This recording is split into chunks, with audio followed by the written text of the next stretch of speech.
Ada kalın, benim seninle ne günlerim olmuş. Beni koyvara geçse.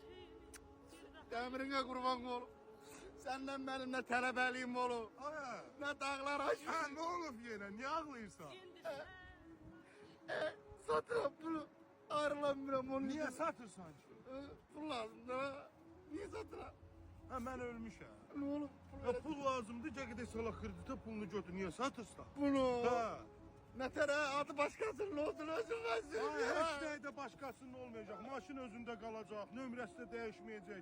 Götürüb xırda da pulunu ödəyəsən ya. Şimdi sana süret dallanacak. Yok. Ay, dəli olma, ağlama, mən ölmüşəm. Gəl gedək oturaq bir çay çək. Ha. Kreditdən sonra mən izah eləyim onu nə formada düşür kreditə, rahat şəkildə.